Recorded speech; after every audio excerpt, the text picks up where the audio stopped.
नजीर सय्यद पुनश्च एकदा आपणा सर्वांचं हार्दिक स्वागत करतो आमच्या advocate Yadavrao Dhote junior college या चॅनलतर्फे सुरू असलेल्या या ऑनलाईन क्लासमध्ये. तर मित्रांनो, आपण इयत्ता 12वीच्या कॉमर्स वाणिज्य विभागातील पुस्तपालन व लेखाकर्म या विषयाचा अभ्यास करीत आहोत. मागील व्हिडिओमध्ये आपण पहिल्या प्रकरणाला सुरुवात केलेली होती. पहिले प्रकरण भागीदारीची ओळख व भागीदारीची अंतिम खाती. तर मित्रांनो, आजच्या व्हिडिओमध्ये आपण पहिल्या प्रकरणातील दुसरा भाग म्हणजेच भागीदारीची अंतिम खाती या दुसऱ्या भागाविषयी अभ्यास करणार आहोत. तर मित्रांनो, अंतिम खाती म्हणजे काय? एखाद्या व्यवसाय संस्थेमध्ये, मग ती कोणतीही व्यवसाय संस्था असो, एकल व्यापारी संस्था असो, भागीदारी संस्था असो किंवा इतर कोणतीही, प्रत्येक व्यवसाय संस्थेला एका विशिष्ट तारखेला म्हणजेच वर्षाच्या अखेर शेवटी व्यवसायाचे शुद्ध परिणाम म्हणजे शुद्ध नफा किंवा शुद्ध तोटा हे जाणून घेण्याची इच्छा असते. त्याचप्रमाणे वर्षाच्या शेवटी व्यवसायाची आर्थिक स्थिती म्हणजे इकॉनॉमिकल कंडिशन कशी आहे, व्यवसाय नेमकं फायद्यात आहे की नुकसानीमध्ये आहे, हे सर्व जाणून घेण्याची उत्सुकता असते. आणि यासाठीच त्या व्यवसायामध्ये अंतिम खाती तयार केली जातात. तर अंतिम खाती म्हणजे काय हे सांगण्यापूर्वी आपण व्यवसायामध्ये एखाद्या आर्थिक व्यवहाराशी संबंधित ज्या नोंदी आहेत त्या नोंदी लेखांकन प्रक्रियेमध्ये कशा प्रकारे केल्या जातात, म्हणजे व्यवसायातील लेखांकनाची प्रक्रिया कशी केली जाते याचा आपण सर्वप्रथम विचार करूया. आणि त्या लेखांकन प्रक्रियेमध्ये अंतिम खाती हा शेवटचा टप्पा आहे. तर तो शेवटचा टप्पा कसा आणि त्याच्यापूर्वी म्हणजेच अंतिम खातीपूर्वी कोणते खाते तयार केले जातात किंवा त्याच्यापूर्वी लेखांकन कसं होते याचा विचार करूया. तर मित्रांनो, हे आहेत लेखांकनाची विविध टप्पे. व्यवसायामध्ये लेखांकन या टप्प्यानुसार केलं जातं. आर्थिक व्यवहारांचं लेखांकन या टप्प्याने केलं जाते. त्यामध्ये व्यवसायात आर्थिक व्यवहार झाल्यानंतर त्या आर्थिक व्यवहाराची प्रथमतः नोंद ही रोजकीर्द मध्ये केली जाते. त्याला कीर्द नोंदी असे म्हणतात. किंवा सहाय्यक पुस्तकामध्ये त्याची प्रथमतः नोंद केली जाते. मित्रांनो, रोजकीर्द नोंदी किंवा सहाय्यक पुस्तके याविषयी आपण इयत्ता 11वी मध्ये अभ्यास केलेला आहे. तर रोजकीर्द नोंदी किंवा सहाय्यक पुस्तके हे आर्थिक व्यवहारांचं नोंदी करण्याचं हे प्राथमिक माध्यम आहे. त्यानंतर खतावणी. प्राथमिक नोंद झाल्यानंतर त्या आर्थिक व्यवहाराची दुय्यम नोंद म्हणजे दुसरी नोंद खतावणीमध्ये. खतावणी म्हणजे खातेवही, ज्याला आपण लेजर बुक म्हणून ओळखतो. खतावणीमध्ये दुसरी नोंद केली जाते, त्याला दुय्यम नोंद असं म्हटलेलं आहे. खतावणी हे आर्थिक व्यवहारांचं नोंदी करण्याचं दुय्यम माध्यम आहे. त्याच्या पलीकडे जर आपण लेखांकनाच्या टप्प्यांचा विचार केला तर व्यवसायाच्या व्याप्तीनुसार त्या व्यवसायामध्ये अंतिम खाती तयार करत असताना अंतिम खाती तयार करण्यापूर्वी 33 पत्रक आणि समायोजना तयार केल्या जातात. या 33 पत्रक आणि समायोजनाच्या मदतीने किंवा त्यांच्या आधारे त्या व्यवसायामध्ये व्यापार खाते, नफा तोटा खाते आणि ताळेबंद पत्रक हे 3 खाते तयार केले जातात. तर मित्रांनो, अंतिम खाती म्हणजे काय? आता आपण अंतिम खातीच्या व्याख्येवर विचार करूया की व्यवसायामध्ये 33 पत्रक व समायोजनांच्या मदतीने व्यापार, नफा तोटा खाते आणि ताळेबंद पत्रक तयार करण्याच्या प्रक्रियेलाच अंतिम खाती असे म्हटले जाते. मित्रांनो, अंतिम खातीमध्ये प्रामुख्याने व्यापार, नफा तोटा आणि ताळेबंद असे 3 खाते तयार केले जातात. या 3 खात्याच्या बाबतीत विचार केला तर सर्वप्रथम 33 आणि समायोजनांचा विस्तृत अभ्यास विद्यार्थ्यांनी करणे आवश्यक आहे. तर प्रथमतः 33 आणि समायोजना म्हणजे काय याचा आपण विस्तृत अभ्यास करूया. तर तुमच्या समोर आहे 33. मित्रांनो, 33 म्हणजे काय? तर व्यवसायातील सर्व आर्थिक व्यवहार एका दृष्टिक्षेपात एका विशिष्ट खात्यामध्ये मांडणी केलेले असतात. म्हणजेच एकंदरीत एका विशिष्ट संचात व्यवसायातील सर्व आर्थिक व्यवहार दर्शवले जातात. त्यालाच तेरीज म्हटलं जाते. तेरीजमध्ये खर्च, संपत्ती, उत्पन्न, देयता एकंदरीत व्यवसायातील सर्वच व्यवहारांची मांडणी केलेली असते. मित्रांनो, तेरीज मध्ये दोन बाजू असतात, एक नावे आणि दुसरी जमा बाजू. नावे बाजूला सर्व व्यवहारांची नावे शिल्लक सर्व व्यवहारांची नावे शिल्लक आणि जमा बाजूला सर्व व्यवहारांची जमा शिल्लक दर्शवली जाते. या ठिकाणी तुम्ही पाहत आहात ही तेरीज आहे. तेरीजला दुसरं नाव परीक्षा सूची असे म्हणून ओळखतात. तर या तेरीज किंवा परीक्षा सूचीला दोन बाजू दिलेल्या आहेत, नावे आणि जमा बाजू. नावे बाजूला व्यवहारांची नावे शिल्लक, तर जमा बाजूला व्यवहारांची जमा शिल्लक दर्शवलेली असते. मित्रांनो, आता व्यवसायातील खर्च, संपत्ती, उत्पन्न व देयता अशा विविध प्रकारचे व्यवहार तेरीजमध्ये दिलेले असतात. मग ते व्यवहार ओळखायचे कसे? तर त्यासाठी एक सोपा उपाय म्हणजे असा की सर्वप्रथम तेरीजच्या नावे बाजूला कशाशी संबंधित व्यवहार लिहिले जातात हे आपण समजणे महत्त्वाचे आहे. तर तेरीजची नावे बाजू म्हणजेच नावे शिल्लक ही खर्च व संपत्तीशी संबंधित असते. याचा अर्थ असा की नावे बाजूला जेवढे व्यवहार दिलेले आहे ते सर्व खर्च किंवा संपत्ती यापैकीच असतील. जर आपल्याला खर्च किंवा संपत्ती शोधायची असेल तर आपण तेरीजच्या नावे बाजूचं निरीक्षण करावं. त्यानंतर तेरीजची जमा बाजू, जमा शिल्लक. ही जमा शिल्लक उत्पन्न व देयता दर्शवते. जर आपल्याला उत्पन्न किंवा देयताशी संबंधित व्यवहार शोधायचे असेल तर तेरीजच्या जमा बाजूचं निरीक्षण करावं. तर अशा प्रकारे मित्रांनो, या तेरीजमध्ये सर्व व्यवहार एकत्रित मांडलेले असतात आणि त्यासोबतच समायोजना पण दिलेल्या असतात. आपण पुढे समायोजनांचा अभ्यास करणार आहोत. या तेरीज व समायोजनांच्या आधारे अंतिम खाती तयार केली जातात. अंतिम खाती म्हणजेच आता सांगितल्याप्रमाणे व्यापार, नफा तोटा आणि ताळेबंद पत्रक तयार करणे. तर आता आपण तेरीज मधील दिलेल्या सर्व व्यवहारांचं थोडक्यात अभ्यास करूया. पहिले बघा तेरीज.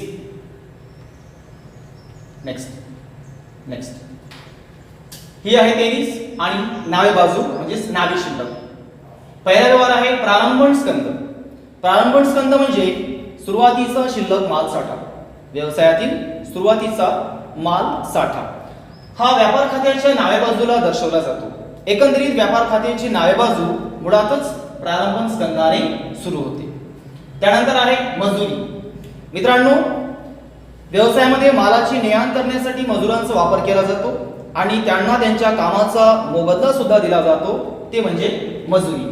तर मजुरीचा संबंध माल व उत्पादनाशी असल्यामुळे मजुरी हा पद व्यापार खात्याच्या नावे बाजूला लिहिला जातो. त्यानंतर खरेदी. व्यवसायामध्ये एखादा माल किंवा वस्तू खरेदी करण्यासाठी पैसे द्यावे लागतात, म्हणजेच एकंदरीत हा व्यवसायाचा खर्च ठरतो.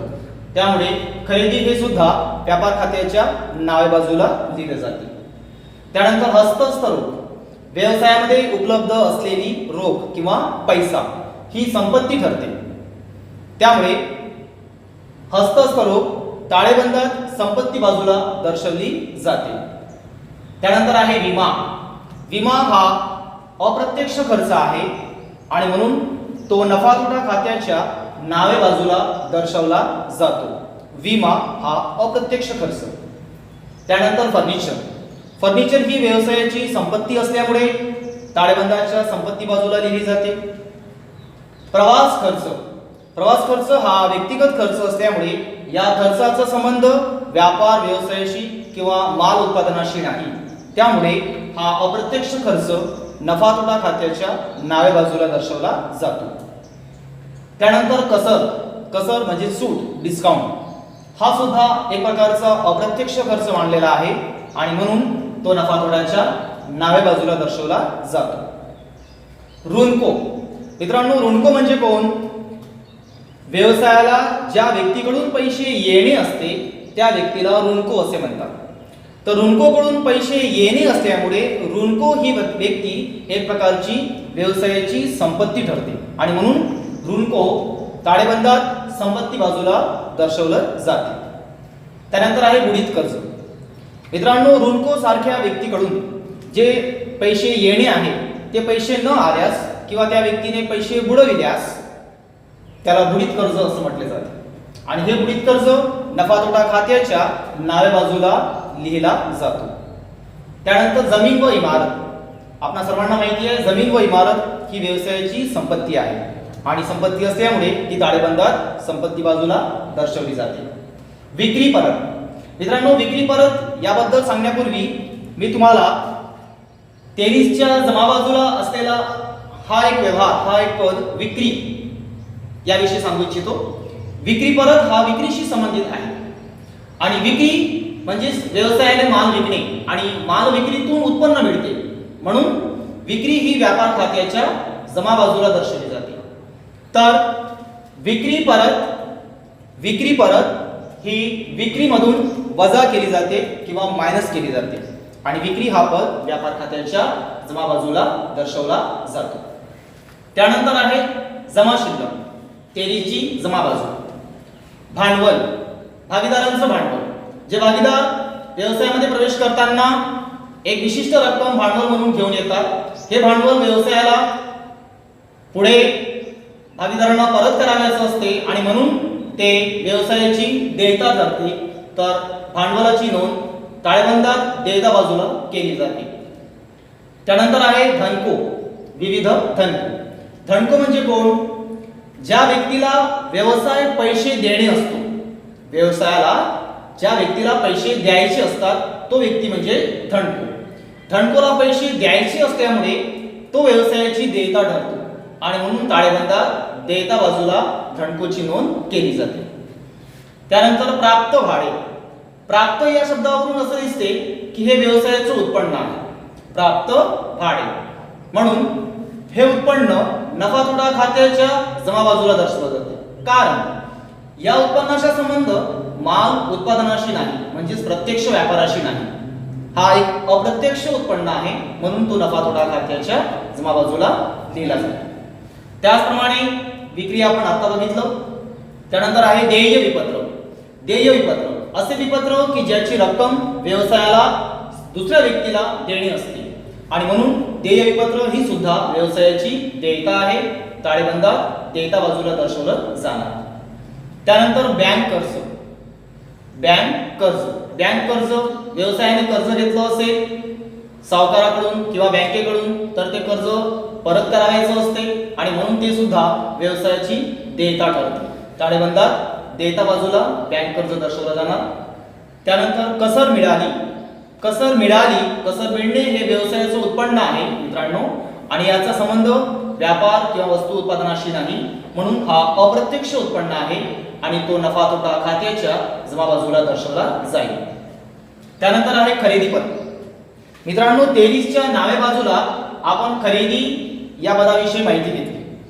तर खरेदी परत हा खरेदीशी संबंधित आहे, त्यामुळे खरेदी परत हा खरेदीमधून वजा केला जातो, म्हणजेच मायनस केला जातो. खरेदी हा व्यापार खात्याच्या नावे बाजूला लिहिला जाते, त्यामुळे त्याच ठिकाणी खरेदीतून खरेदी परत वजा करायचं आहे. नेक्स्ट. त्यानंतर पुन्हा एकदा आपण 23ची नावे बाजू पाहूया. अधिकार शुल्क. अधिकार शुल्क म्हणजे काय? व्यवसायाला एखाद्या खाणीचा उपयोग करून घ्यायचा असेल, खाण म्हणजेच माइन्स, खाणीचा उपयोग करून घ्यायचा असेल तर त्याबद्दलचा जो अधिकार आहे किंवा हक्क आहे, तो हक्क मिळवण्यासाठी काही कागदोपत्री प्रक्रिया करावी लागते आणि त्या कागदोपत्री प्रक्रियेसाठी, फॉर्मॅलिटीसाठी एक विशिष्ट खर्च करावा लागतो, तो म्हणजे अधिकार शुल्क. हा अधिकार व्यवसायाशी संबंधित मिळवला जात असल्यामुळे तो व्यापार खात्याशी संबंधित खर्च आहे आणि म्हणून त्याची नोंद व्यापार खात्याच्या नावे बाजूला होईल. वाहन व्यय. मालाची वाहतूक करण्यासाठी लागणारा वाहनाचा खर्च, व्यय म्हणजे खर्च, हा सुद्धा व्यापार खात्याच्या नावे बाजूला लिहिला जातो. गुंतवणूक ही व्यवसायाची संपत्ती ठरते, त्यामुळे ते ताळेबंदात संपत्ती बाजूला दर्शवली जाईल. जाहिरात हा एक प्रकारचा खर्च आहे, परंतु अप्रत्यक्ष खर्च असल्यामुळे व्यवसायाचा अप्रत्यक्ष खर्च असल्याने तो नफा तोटा खात्याच्या डाव्या बाजूला लिहिला जातो. अंकेक्षण शुल्क, अकाउंटिंग चार्ज. मित्रांनो, मोठमोठ्या व्यापार व्यवसायामध्ये किंवा संस्थेमध्ये जो लेखांकन केलं जाते आणि त्या लेखांकनासाठी जो काही खर्च लागतो तो म्हणजेच अकाउंटिंग चार्ज, अंकेक्षण शुल्क, हा नफा तोटा खात्याच्या डाव्या बाजूला लिहिला जातो. हा अप्रत्यक्ष खर्च आहे. त्यानंतर मजुरी आणि पगार. मजुरी आणि पगार या ठिकाणी दोन व्यवहार दर्शवलेले आहेत. परंतु मित्रांनो, पहिला व्यवहार मजुरी असल्यामुळे मजुरी या पहिल्या शब्दाला प्राधान्य देऊन आपण मजुरी व पगार हा व्यवहार व्यापार खात्याच्या डाव्या बाजूला लिहायचा आहे. इथे पगाराविषयी विचार केला जाणार नाही. परंतु समजा हीच नोंद या ठिकाणी शेवटी दिलेली आहे वेतन व मजुरी म्हणजेच पगार व मजुरी. तर अशा प्रसंगी पहिला शब्द वेतन म्हणजेच पगार असल्यामुळे आपण पगार या शब्दाला प्राधान्य देऊन याची नोंद नफा तोटा खात्याच्या डाव्या बाजूला करूया. इथे मजुरीला प्राधान्य असल्यामुळे याची नोंद व्यापारच्या नावेला जाईल आणि इथे वेतन किंवा पगार याला प्राधान्य असल्यामुळे ही नोंद अप्रत्यक्ष खर्च नफा तोट्याच्या नावे बाजूला जाईल. त्यानंतर आहे सरकारी रोखे. ताळेबंदात संपत्ती बाजूला सरकारी रोखे दर्शवले जाईल. भागीदारांची उचल. भागीदारांनी उचल केली असेल आणि ही उचल समजा 23 मध्ये दिलेली असेल तर ती एकाच ठिकाणी दर्शवली जाणार. ताळेबंदात भांडवल. ताळेबंदात देता बाजूला भांडवलातून ही उचल मायनस केली जाते किंवा वजा केली जाते. भागीदारांच्या भांडवलातून प्रत्यक्षरित्या ती उचल वजा करायची आहे. नेक्स्ट. त्यानंतर आहे तेरीची दुसरी बाजू आपण पुन्हा एकदा पाहूया. जमा बाजू. अदत्त मजुरी. अदत्त म्हणजे देणे असलेली मजुरी. सहसा अदत्त मजुरी हा पद समायोजनामध्ये दिलेला असतो, परंतु सध्या हा 23 मध्ये दिलेला आहे तर याची एकाच ठिकाणी नोंद होईल ताळेबंदात देता बाजूला, कारण की अदत्त आहे म्हणजेच देणे आहे. त्यानंतर प्राप्त कमिशन. प्राप्त कमिशन हे उत्पन्न आहे व्यवसायाचं, त्यामुळे ते नफा तोटा खात्याच्या जमा बाजूला लिहिला जाईल, कारण की हा अप्रत्यक्ष उत्पन्न आहे, वस्तू उत्पादनाशी संबंधित नाही. त्यानंतर आहे प्राप्त व्याज. प्राप्त व्याज हे सुद्धा अप्रत्यक्ष उत्पन्न आहे, नफा तोटा खात्याच्या जमा बाजूला लिहिला जाईल. त्यानंतर बँक ओव्हरड्राफ्ट. अधिकोष अधिविकर्ष ही व्यवसायाची देयता ठरते आणि म्हणून याची नोंद ताळेबंदात देयता बाजूला करावयाची आहे. मित्रांनो, आता आपण 23 मध्ये नावे आणि जमा बाजूला दिल्या जाणाऱ्या काही पदांविषयी अभ्यास केला, माहिती घेतली. मात्र 23 च्या बाबतीत महत्त्वाची गोष्ट अशी जे मी तुम्हाला सांगू इच्छितो की 23 मध्ये जेवढी पदं दिलेली असतात, जेवढे व्यवहार दिलेले असतात, त्या सर्व व्यवहारांची नोंद फक्त एकाच ठिकाणी केली जाते. आता एकाच ठिकाणी म्हणजे कुठे, तर लक्षात घ्या, अंतिम खात्यामध्ये आपल्याला व्यापार, नफा तोटा खाते आणि ताळेबंद असे 3 खाते तयार करायचे आहेत. या तीनही खात्यामध्ये नावे जमा अशा प्रकारे एकूण 6 बाजू होतात. या 6 बाजूपैकी एका विशिष्ट बाजूला 23 च्या पदाची नोंद केली जाणार. म्हणून असं म्हटलेलं आहे की 23 मधील पदांची नोंद एकाच ठिकाणी केली जाते. मात्र अपवादात्मक परिस्थितीमध्ये 23 मध्ये काही पदे अशी दिलेली असतात ज्यांच्या 2 नोंदी होऊ शकतात. बँक फॉर एक्झाम्पल, उदाहरणार्थ बँक कर्ज. मित्रांनो, फक्त बँक कर्ज दिलेलं असेल तर आपण ते ताळेबंदात देयता बाजूला लिहू, परंतु इथे बाजूला टक्क्याचे चिन्ह दर्शवलेलं आहे. समजा बँक कर्जाच्या बाजूला टक्के दिलेले असेल म्हणजे याचा अर्थ तेवढे टक्के व्याज त्या कर्जावर देणे आहे. मग आता आपल्याला बँक कर्जासोबत त्या कर्जावर व्याज सुद्धा काढावं लागेल. अशा प्रसंगी या व्यवहाराच्या 2 नोंदी होतील.